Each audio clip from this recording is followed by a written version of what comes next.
Honda CBR 1100XX har tilnavnet Super Blackbird, hentet fra det amerikanske kampfly SR-71, der kan flyve 3 gange lydens hastighed. Hondas Blackbird skjuler sin 16-ventilede, 4-cylindrede, vandkølede rækkemotor på 1137 kubikcentimeter under den diskrete kåbe, som en bodybuilder, der skjuler de svulmende muskler under en løst hængende trøje.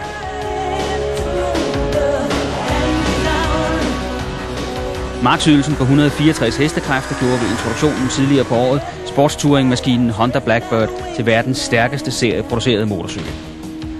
Den kraftige motor og den meget lave vindmodstand skulle kunne gøre den til den motorcykel, der kan nå de 300 km/t. Køreklars reporter Chris Hummeltøj har sat sig for at undersøge, om det kan passe.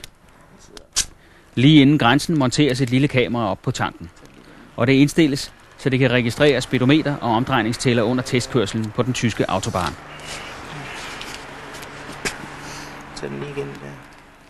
Så er vi kommet ned til Tyskland, hvor der er frie hastighedsgrænser. Og hernede kan man køre lige så tosset stærkt man vil.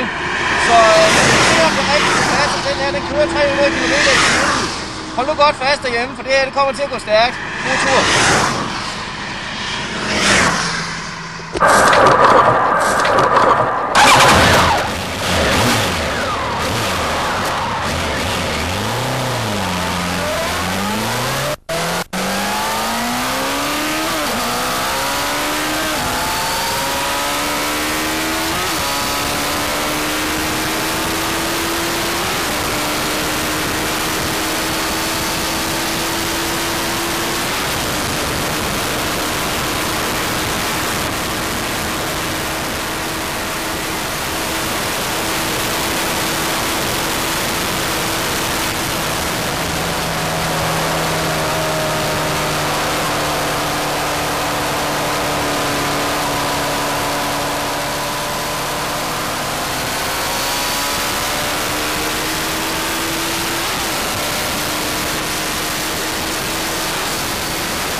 Ja, det kunne den altså godt.